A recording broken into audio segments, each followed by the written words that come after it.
because if you did not rewind the movie at the end before dropping it back off at Blockbuster, I hope you step on Legos every day of your life.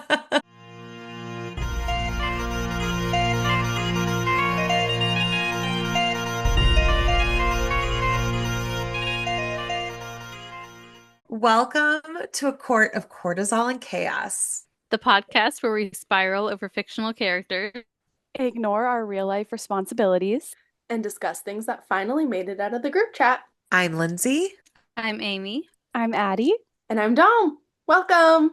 Welcome. So to start off today's episode, we wanted to really get into the spooky mood and just kind of touch on some childhood trauma and talk about some movies that really scared the bejesus out of us as kids and shaped us into the adults with trauma that we are. That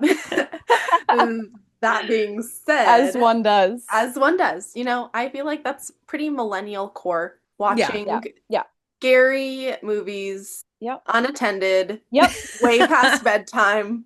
Your parents said, do not watch this. Core memories. Anyway. Yeah, exactly. Maybe at like a no sleepover. Experience is unique. Yeah, you were sleeping over at a friend's house. Their older brother went to Blockbuster, rented the movie. We put it in the VHS. We made sure, it started off not at the end, because if you did not rewind the movie at the end before dropping it back off at Blockbuster, I hope you step on Legos every day of your life. Yes. So, yeah. Lindsay, you want to start us off? Oh, it's so funny. So I Googled when Nightmare Before Christmas came out because I was like, it's not a horror movie. But I really hate claymation. That movie. I hate A Nightmare Before Christmas. I know, it's like so taboo, guys. I'm coming out of the closet. I have my mom buys me any memorabilia and merch that's Nightmare Before Christmas. My mom adds it to the cart and gives it to me. It's crazy how much stuff I have. Funny. I know, because so many people love it. It's so many people's defining childhood. They love Jack Skellington. So there's a huge Jack Skellington at a house near my parents' house.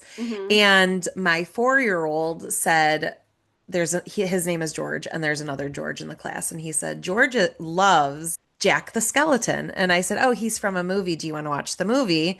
And of course, my 7-year-old is like, I don't want to watch that. It sounds freaky. And I was like, well, it is a little, but it's not that bad. But then I was thinking to myself, I don't know if I've ever seen the whole thing. Honestly, Lindsay, I feel like I'm coming out of the closet. I'm not a Tim Burton girly. I have a thing with claymation. Claymation makes me uncomfortable. I don't know what it is. It's too Uncanny Valley, right? I think that's what it is for me, where it's it just creeps me out. But I don't know, maybe I'll give it another chance, because we watched maybe a half hour before my 4-year-old got bored. I think that for me, my love of scary movies started with Scream. I think it came out, I was 10. I remember watching it at a friend's house. We were a little less monitored at that friend's house. She had a VHS, a TV with a VHS built in her bedroom. It was very chic for, the late 90s. Money. Yeah. Did she have a corded phone in her own room? She did. She had her own phone line. Yes. And she was the coolest. I loved her so much. Shout out to Olivia. She had we had newborns around the same time, and we reconnected and hung out a few times when our second kids were newborns. And I was like, I still can picture your room, because she had a bunk beds. She was an only kid, but she had a bunk bed. So for sleepovers, she was just amazing. She was the best. But we watched Scream at her house. I remember that was the first time I'd seen Scream, and it simultaneously scared me, and also I just loved it. I thought it was so funny. And I thought it was so funny, and I really liked, is his name Randy, the friend? Yeah. I really liked him. Yeah. Rest in peace. And R.I.P. Randy. Yeah, I don't think he made it out of the series. No, he dies in movie 2. Yeah. Which Tragically. Scream 2 is really good. Oh yeah, I It's think I have so a favorite. good. I think the first scary movie that I like legit watched was I saw Poltergeist when I was maybe Ooh. like 6 or 7. And I was at the gym before this, and wouldn't you know, Poltergeist was on the TV. I'm like, what is going on? At the gym? At the gym. Why That's was scary. Poltergeist at the Poltergeist gym? Pretend you're running from I on don't even like know what it's about, but like pretend the you're running from CW? this demonic. It's really good. It's a really creepy like 80s scary It's kind movie. of like psychologically like Yeah, yeah. So I think I would say like Nightmare Before Christmas. It's so funny. Scream, Poltergeist. yeah. And then didn't you, going back to one of our That is previous so funny to me. episodes, like room 20? Oh, well, Yeah. 1408. 1408. As like a young adult, I would say like 1408 and The Ring like just really spooked Yeah. me. I think just because of the Oh, psychological yeah. aspect of both of those. Mhm. Now when I think about the movie The Ring, I'm like, that is so fucking stupid. Like what a dumb concept. But you know, Oh. when I was like, I don't know, 18 or however old I was when I saw it, it was pretty scary. I don't know. Yeah. I will piggyback off of that and say core memory trauma is me watching The Ring, my stepmom on my left holding my left hand, my dad on my right holding my right hand. I was probably like 11, 12, Oh my and God. Yeah. maybe 13. And I Scary. like begged them to let us rent it from the local DVD rental place, like not a Blockbuster, but like, small Red town box. movie rental. Yeah. And okay. whenever I went, like whenever I was at my dad's after that, I left the bathroom door open to go to the bathroom. Like if it was nighttime, I made them stand in the hallway with the open bathroom door. Like it scared the shit out of me, The Ring. And Yeah. recently I was like, oh, maybe I'll try to rewatch it. No, the jump scares in it. Like even just this one scene that is so core memory. It's like she slams a filing cabinet, but the noise is it's like a jump scare moment. Mhm. I couldn't make it through The Ring. I tried recently. I can't do it. Not that I hate saying I disagree with you, but like I actually thought the plot of The Ring was really cool. How it's like another, like I know we were just talking about murder mysteries in the last book, but Mhm. it's like the murder mystery of this That's little true. girl, and like the mom was crazy, and like the horse jumping off the ferry, like the imagery was Yeah, that's insane. true. The imagery, I oh, I thought it just was got like very chills. well, although I can't watch it, I thought it was very like a cool idea and cool imagery.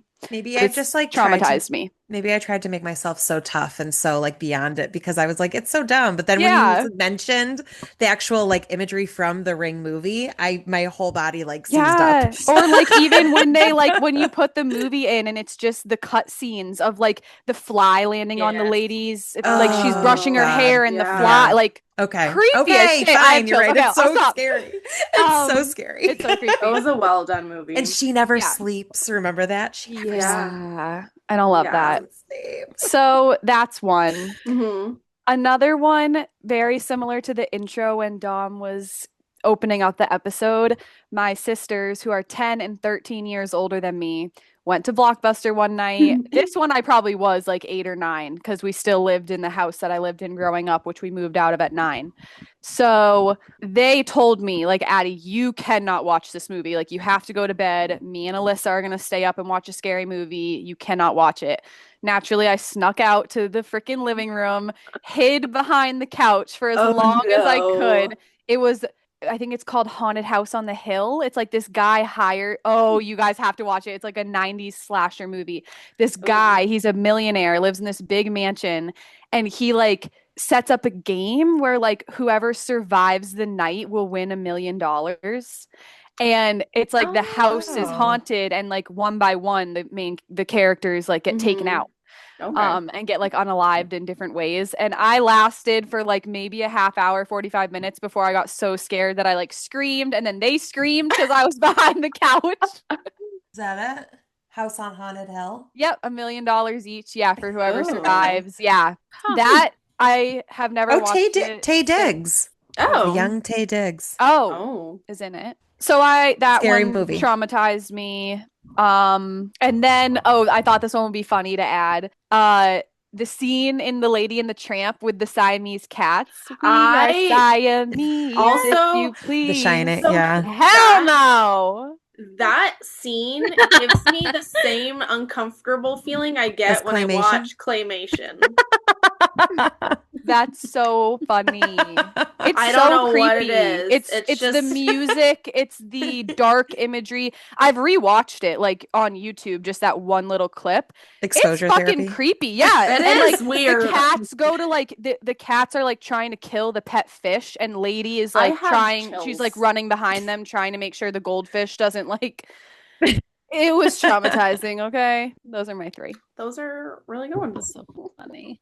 I will also kind of piggyback on that one because so this first one it's not The Ring, but it's Ring adjacent, and it just triggered a memory, was the like chain texts you would see on MySpace of like send this to 10 people or the Ring girl is gonna come into your house in 7 days. My parents got so pissed at me for forwarding those. So that like I can't take any chances. Yeah, no, that made the movie scarier somehow. Yes, because it had reached outside of the TV screen. I was like, oh my god, it's infiltrating. She's infiltrating real life now. She's coming after me. I've got 7 days. I hated being in a room with a turned off TV because I could like picture the TV like turning on. Yeah. But the very first movie that I remember watching that to this day I am affected by is the movie It. Like the original Stephen King It. Scary. I to this day cannot look at clowns. I can't look at clowns. I have like even mascots. I don't like mascots. Talk about nature versus nurture, because that has affected me to this day. I will not look at any sort of clown imagery. I will say Lights Out did heal me a little bit from masks. From masks. That was a little bit healing for me. In a way, it was therapy, you know? Oh, so it was bless. Thanks, Josh. Thanks, Navessa. Thanks, Navessa. And then specifically, I don't know if I think this was in the original Final Destination with the logs, like where they're driving. Okay, it's the second. Okay. The like freeway accident one. Yes, where the logs like shoot out and just, you know. I will not drive behind a logger truck ever. If I have no way of getting around it, I will exit until I can figure out a way to get out of this truck's way. Wow. Those two really shaped me. Final Destination is a great. I need to watch the most recent one. Did you watch the new one, Bloodlines? Did you like it? I don't know. Yeah, it was good. They call back to the log truck in it, so that was do they a fun little. No, I think they do. That I won't give any like details, not to spoil anything, but I watched a bunch of clips from it on TikTok because I was like, oh my god, I want to watch this movie right now, but you know. Yeah. I don't know. I think watching those two has like, I can't do slasher movies. Like I don't like slasher movies. I don't like stalker movies. I like, for some reason, well, I know for why reason, because they're realistic in a way. Things that are plausible, with my OCD, I just can't unthink about that like actually legitimately happening to me. So I can't do slasher movies, but like Poltergeist, haunting movies, ghosts, I can do those all day. Like The Conjuring is one of my favorite movies, but any sort of slasher or gore, I can't do, which is interesting because like I'll follow autopsy accounts where they'll show real life crashes and like what those bodies look like. Oh my god. And like the science behind it, but like I can't watch slasher movies. Well, I'll use that as a jumping off point. I love horror movies. Like pretty much any kind of horror movie. I've been watching them for a long time. I also like to read like horror books, which is something I haven't really read in a long time either. Thinking about first movies that scared me, Jurassic Park. To this day, I love them, but they also scare the fuck out of me because, like, what if science really does that? Yeah, they're like actively doing it. Like, we've got 4 movies to tell us why that's a bad idea. Yeah, no, I'm Jurassic Park, hands down. And then I can't really think of any like specific scary movies that I feel like scared me. But I would say the Final Destinations have definitely impacted how I view the world. And then scary movies that are aliens, like The Fourth Kind. I also don't like aliens. Okay, I don't like the alien movies. I could do any kind of like possession, demons, slasher, all of that, but I don't. Aliens freak me out. Like I think it's The Fourth Kind. That was a really scary movie. I hate that movie so much. Even now, if I watched it now, I'd probably have nightmares. Like, I hate that movie so much. Terrifying. And then there are also gore doesn't bother me. I don't like when there's gore, and you could tell they're just trying to be like as gory as possible for shock factor. That bothers me, not because like gore bothers me, but just because I'm like, be scary because you're scary. Don't just try to use gore as a shock factor. But one thing they can't do is eyes. And I remember specifically, do you guys remember Hostel? I never watched it. I don't think Was there eye stuff? Yeah. Oh, there's an eye wax, scene. I think has a weird eye. Yeah, I don't like eye stuff either. Yeah, eyes, and I don't know if it's just because I'm sensitive about like my own eyes. Like my own eyes are really sensitive.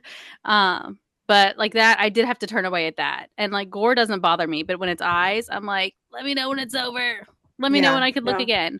But yeah, so I would say Jurassic Park for sure. Yeah. I like that you and I both had movies that are like not like scary movies.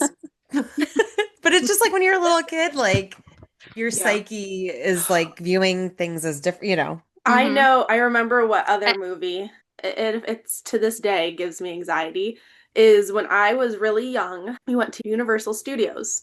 And in Universal Studios, I think in the early 2000s or late 90s, they had a ride based off of the movie Twister. Oh. And the no, I don't watch those either. Or the opening scene that they played to get on the ride was the scene where the dad runs to get the dog, to save the dog, to put in the shelter, and the dad gets sucked up. I cried so hysterically. They shut down the ride and had to escort me and my family off the premises of this ride. For context. No, yeah, I don't do the tornado movies. I now live in Oklahoma, okay? And every day in the spring, I wake up vomiting flashbacks to that scene in Twisters. Okay. Yeah, that's tough stuff. Yep. Like that. I feel that. We also get tornadoes a lot here in Southern Illinois, and I do remember watching Twister. I remember we watched Twister at school. Fuck out of here. The fuck? I will not watch those. I have not watched the new one. I absolutely will not. They terrify me. I have enough anxiety with real life tornadoes. I do not need. Yeah, like everybody, it was everywhere. I couldn't escape it. It was awful. No. Thanks for bringing that up because I totally forgot. I'm pretty sure I just blocked those movies out of my brain. Because I have vivid memories of being a teenager, and we didn't have a tornado shelter at my parents' house at this point. And so we had to go up to the neighbors like a quarter mile or so up the road and like go to their basement. And I remember like bringing like fucking stuffed animals with me, okay, to run up to the neighbor's house to hide in the basement. And like, girl, as a teenager, mind you. As an adult, I have tornado boxes of like I take down all of the things that I would not want to be flown away in a tornado, and I put it in like a safekeeping box, and I like will put it into like a special spot that's like the most has the best chance of surviving. And like those, like all of like my son's baby picture or like things that like I can't replace, things of sentimental value, because just in case there's a tornado. So I have like, it's like the changing of the guards is when tornado season comes. I take down all of the memorabilia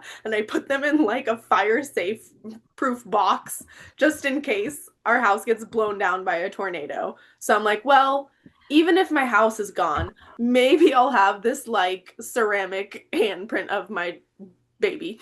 Yeah, I'm the same way, and I feel so validated. And let me tell you, we lived in New York for like a year, maybe a little longer than a year. And when we first moved up there, and of course, at this point, we lived on base at Fort Drum in New York, because Jake was in the army, and like tornado siren went off like in the middle of the night, and I'm like, what's going on? No, that was for the volunteer fire department.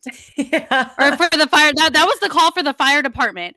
And Jake and I, like, we're waking up. I'm like freaking out. I'm like, oh, well, like, what's going on? Yeah, no. Down here, that means something completely different. And I was about to have a freak out in the middle of the night, and it's just for the fire department. Every day that I have to like drive in really bad snow or like dust our cars off with like feet of snow, or like if my husband's out till like 11 p.m. snow blowing the driveway, I always just think to myself, we don't have tornadoes, we don't have earthquakes, because I live in upstate New York. But that's what I literally tell myself that all winter long.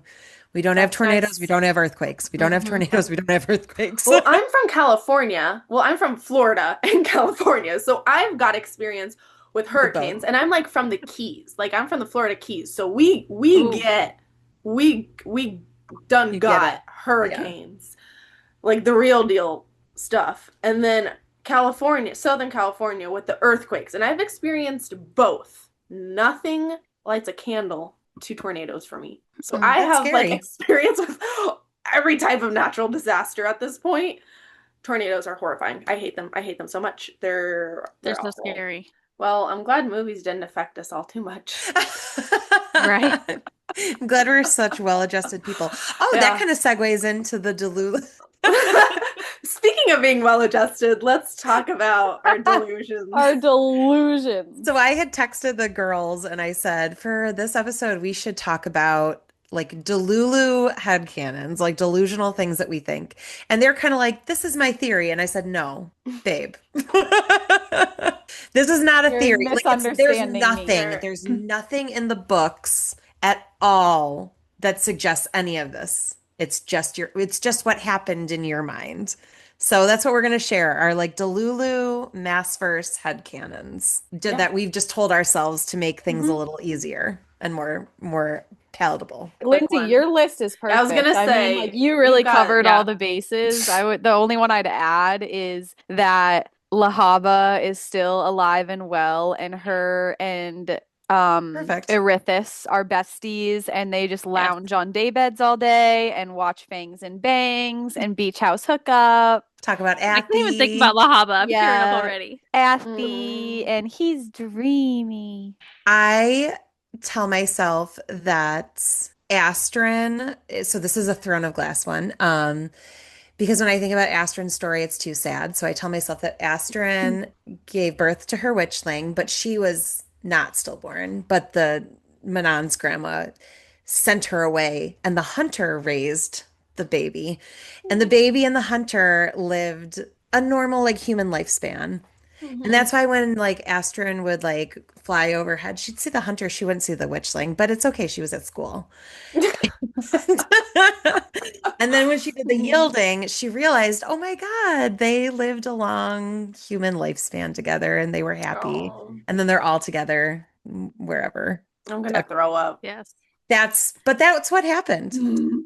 Yeah. Yeah. If I can be that delusional, then Throne of Glass ended at the end of Throne of Glass, and Kale, Dorian, and Selena all end up together. That's how that story should end. The rest of the trauma didn't need to happen. We could have ended there. I like that. I'll go along with the Throne of Glass. Mine is, and this is canon. Dorian and Manon, both immortal, and they got married. They got married, and they had perfect little babies, and they lived happily ever after. And Abraxos is also immortal, so just in case you're curious at all, Abraxos is going to live forever. Yeah, he actually runs a gardening club for all of his fellow wyvern flower lovers. And wait, who was his mate? Who died? Was it Astrid's mate? Was it Soren's? Or Sorrel's mate? Sorrel's mate? Or Sorrel's wyvern? I don't remember. I don't know. But I don't know, but they're alive too. Yes, they're alive too. They're fine. All the 13 is fine. Yes, actually, none of the 13 are dead. Yeah. They're still all alive. They just teleported somewhere else when they yielded. Actually, when they yielded, they just gave up their big gun powers like Aelin did. And then now they're just left with their little potion powers and being able to tell the sex of a babe in the womb. Yeah. Another one of mine that is just in my head when people are like, it's so sad, blah, blah, blah, what happened to Sam Cortland? And obviously it's very sad. Okay, I'm very sad about that. And unlike Amy, I love the Assassin's Blade. I hate it. Okay, and Dom. I tell myself that when Aelin like sheds her human body or her human whatever, like when she like is like when after the word gate fiasco, she's like only immortal now, like, oh boo-hoo, you have to be immortal now. But her mortal being has gone. So I just tell myself like, okay, like the mortal Selena Sardathian being like is with Sam.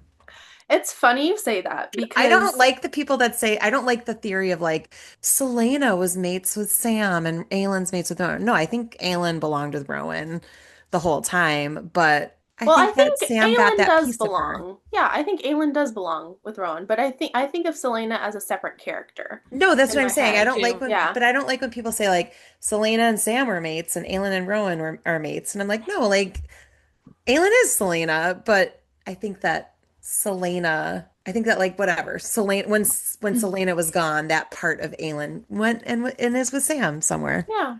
Wherever Astrid and the Hunter and the baby are. I love that. In my head, Selena and Sam have an ugly breakup. And they realize they're not right for each other and it's amicable and they both move on with their lives with love for each other in their hearts for the chapter in their lives that they had. And then everybody just kind of moves on and he didn't die. Right. She did not go through the trauma of running to find him. Or laying with him on the table. Or laying. Yeah, his eyes are still intact. His eyes were fine. His eyes were fine. His eyes are fine. Mute. And then same with Nehemia. Nehemia was a good friend and she did not die. They took down the bad guys together, hand in hand. She certainly didn't call her a coward. You guys say that about Danica too? Yeah, I am. Danica wanted to leave Bryce with a scavenger hunt. So she Oh my god. Danica, an elaborate game.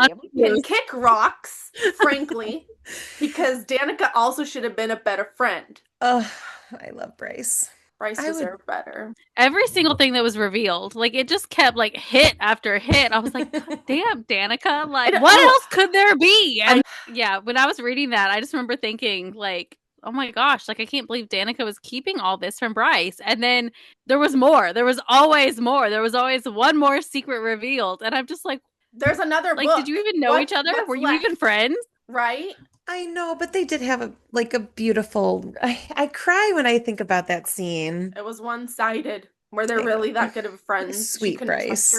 Speaking of Crescent City, my like delulu headcanon. I'm just like over. Like, why are we debating if Bryce is mates with Azrael? Like, Bryce and Hunt are mates. Yes. Is that Leave them alone. Leave them alone. Leave them alone. I will not entertain anything else. They are the only ship that I care wholeheartedly about. Stop trying to kill Hunt. Leave him alone. I kind of think it'd be fun. No. For them, for Bryce and Azrael, I think it'd be kind of funny. Mm-mm. No. I'm not I'm not like invested in it. But, like, a part of me is like, I want some chaos. You do want chaos. I want some chaos. You can have chaos with the love triangle or the love square between Gwen, Azrael, Elaine, and Lucian. My God. So, great segue.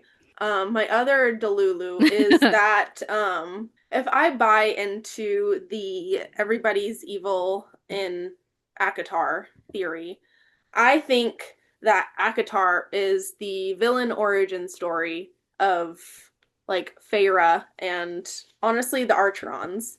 And that'd be cool. is like how they like turn into fucking Maeve or I don't know, somebody. And like this is like Sam, Creative LBD Sam, has some good videos. I believe it's her on the potential of Feyre being Maeve. yes, I highly recommend you checking them out. I made like I think a crackpot comment on our like episode 2 or something about their when we had our Amarantha series, and I said that I like what if Feyre is actually Maeve and this is like ACOTAR is her villain origin story, and like that I listen, I am sick of men dominating the evil game. I want women in male dominated industries. Women in STEM. I would love, like, listen, Evil Reese, I think the main part that bothers me about the Evil Reese theory is like, ugh, another guy manipulating a woman. That I don't know. Like that just seems so like ugh, it's been done before. But if this was like an evil speaking back to our last episode with Terror at the Gates, where it's like women going like owning their themselves and their femininity and their rage, and then whoopsie, I turned out evil. But like, I would love that. I'm waiting for the Elaine crash out. That's delulu semi theory. So that actually kind of goes along with one of my like delulu headcanons is I tell myself that it's like, and this is mainly just because I want the happily ever after to end with Aelin and Rowan in that last scene of Kingdom of Ash, that like beautiful like last scene of Kingdom of Ash. I just want that to be the end. So I tell myself that like it goes ACOTAR, Crescent City, Throne of Glass. And I'm like in my brain, Lydia's son Bran is Bran and Galathinius. So then all that happens after. So like the Aelin and Rowan, the end, we're good. King's Flame, everybody's happy. 1,000 years of peaceful reign or whatever the fuck they say. I love that. I love that because I've said it multiple times and I'll say it again. I hate the concept that Throne of Glass was first because what do you mean she went through all of that? All of that trauma, all of that everything for nothing, and it just for stuff to keep going wrong. For us to have 2 more series of this? No. We're done. That's it. That's how the order goes now from now on. Yes. Was I watching Books and Candy and Antoinette? I think it was on their live. Books and Candy had said this. You can tag her. But she said that it was the way that patriarchy, like the patriarchy rules in ACOTAR, the patriarchy rules in Crescent City, and then in A Throne of Glass, we have a bunch of female leaders. And it was like, that's clearly the way that time moves is because it's like the breaking down of the patriarchy. And I was like, hell yes. I was so excited by that because it supported my like delulu headcanon that I've just been telling myself when I can't sleep. So one that Lindsay and I have talked about in the past, I've made a TikTok about it, is Aelin and Ansel totally shared a little kissy. Like there was romantic tension there. It's headcanon to me that they kissed and it's fine. Yeah. I love it. I eat it up. As did Calendorian. Yes, they did. They sure did. There was at least one smooch. Come on. Yeah. Just know that Emrys had to try it once. Yeah. Just to get it out of the system, you know? Just to test the waters. I Probably know that Empire of Storms. You know, everybody's on the boat anyway. In my head, I know that Emrys, the cook from Heir of Fire, from Dornell, I just know he moved to Terrasen after the war. Yeah. He became the cook at the castle. He's just so happy that Keeps Rowan tabs is on Rowan and Aelin. Yeah, he's like so happy that Rowan is nice now. He brought that little kid. Luca or whatever. Yeah, Luca. Yeah. And his mate, who I can't remember his name. Yeah. Okay, I got a couple that are funny. Dorian keeps a lock of Sorsha's hair as a bookmark in one of his books. No, naturally. It was easy to get. Oh God. Because it was easy to get. It was easy to get. Yeah. Sorsha. R.I.P. girl. R.I.P. We love you, and girl. Then this is just canon, but Aelin lights a candle every year to remember Sam. Oh. Quietly, alone. She just lights a little candle on her mantle. Rowan secretly knows what it is, but he doesn't ask her about it. They just... Rowan is the great defender of Sam's memory. And I love that about my He man. would have made a great king. Said forever and I almost bought it. I miss fighting in your old apartment. Y'all didn't know you were going to be serenaded to today. Hey. Lysandra is definitely immortal because she's a shifter, so that just makes her immortal. Speaking of she can Lysandra, shift into Fae form and she can be immortal. Yeah. Who Evangeline, also immortal. Sure. Yeah. Frankly, they're all Hale, immortal. Irene, and the baby, all immortal. They're all actually, immortal. Yes. When Lorcan tied his life to a Leeds, it actually backfired, and now she's immortal too. So everybody's just immortal. That's perfect. Mm-hmm. Yes. I made a video of this a long time ago, like months and months ago, and I went back to the comments and somebody just wrote, Gabrielle didn't die. And I was like, perfect. Okay, perfect. Yep. Yeah. That's also didn't happen. The gates did close, but he just happened to be on the right side. So Fleetfoot, also immortal. Yep. Perfect. Yes. Period. Should we end on going back to like Agatar, Nesta, Cassian, Azriel, and Eris? It happened. See, I like to subscribe to the theory that maybe Eris and Azriel are mates, but I kind of like that why choose situation. Let her do it, you cowards at Bloomsbury. I don't know. Is it Bloomsbury? I think so. Yeah.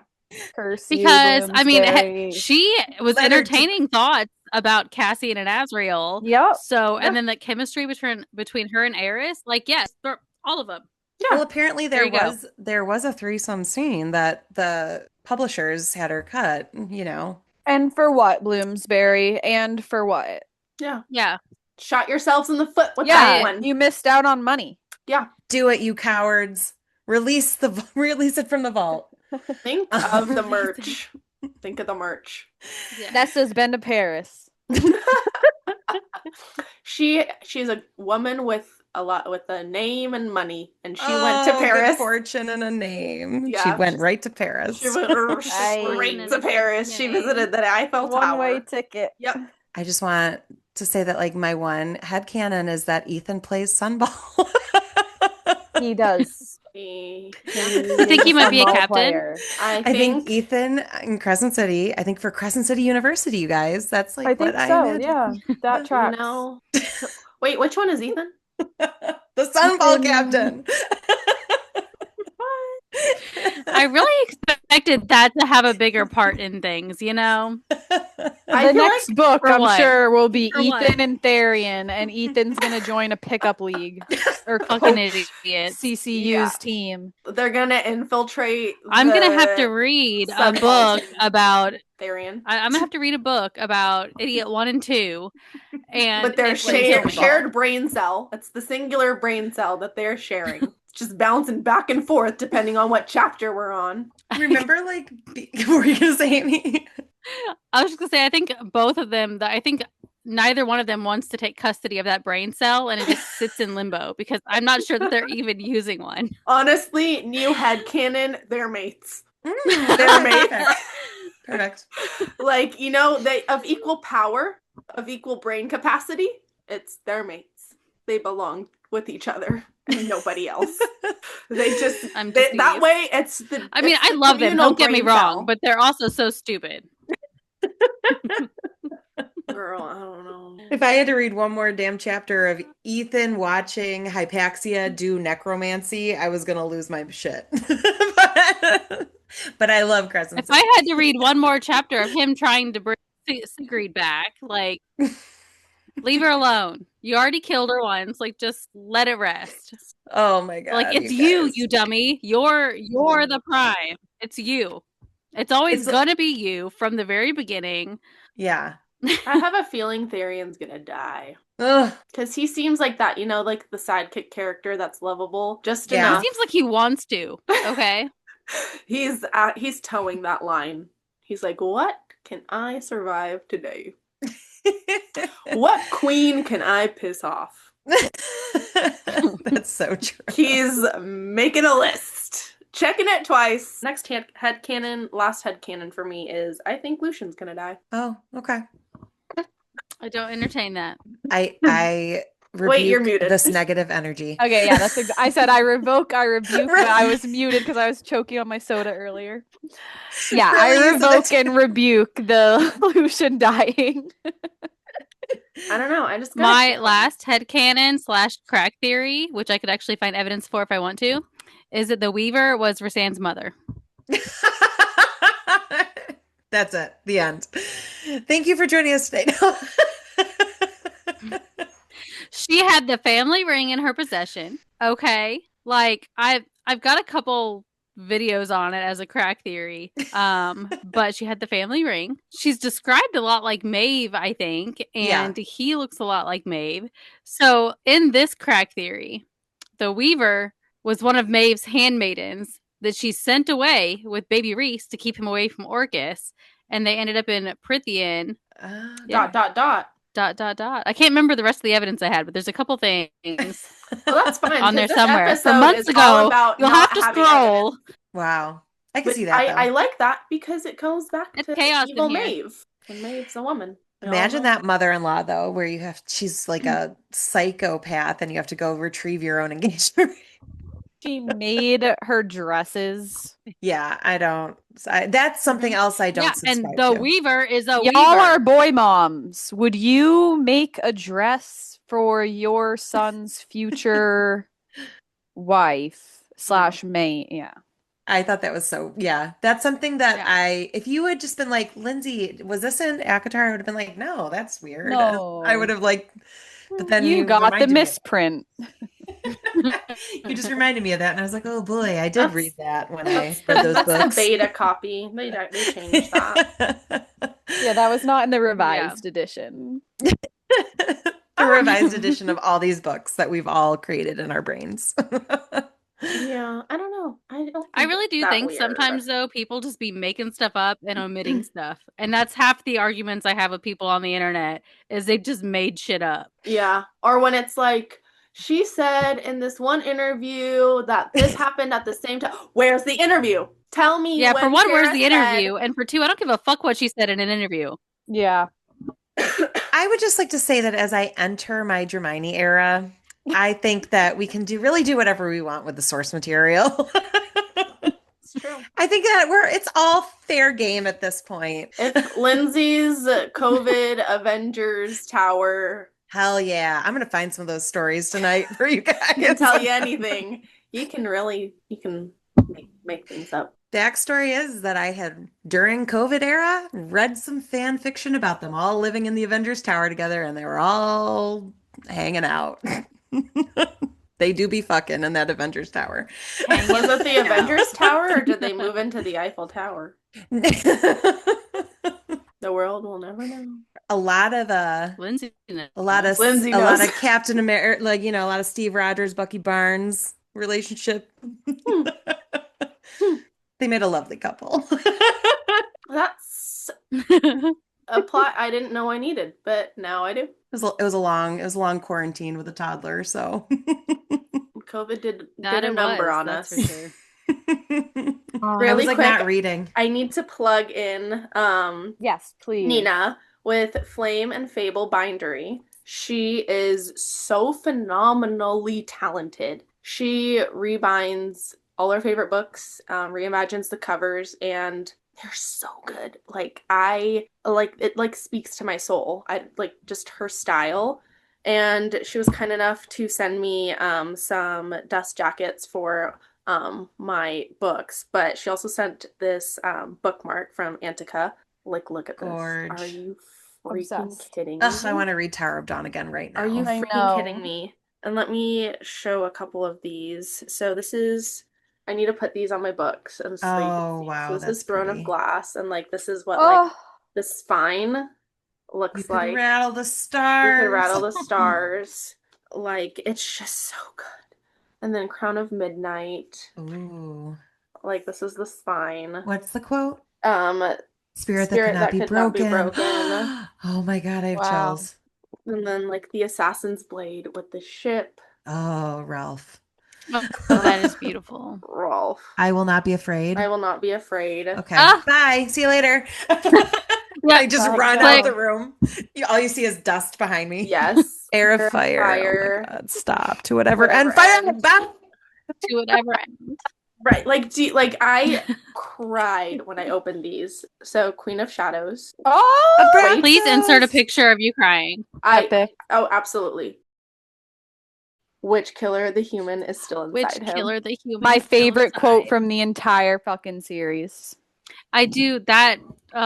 Look at this one, Empire of Storms. This might be one of my favorites. Horny at sea, baby. Yes. The world will be saved. Yes, the world will be saved and remade by the Dreamers. And that does not include Rhysand. I'm just kidding. I'm not. Asterix. Tower of Dawn. Oh. Here with her, he was home. Okay, I've got tears. Okay, last one. Gotta go. Oh my God, like when I tell you guys, when I saw these, the reaction, I was unwell. I sobbed for like 15 minutes the first time I saw these because I was like, this is art. Like the way that she has reimagined these covers so beautifully. Like we were texting Dom being like, "Are you ready to record?" She's just like, crashing out over the book I'm covers. Crying. Okay. My Botox can't let me cry, yet I'm crying.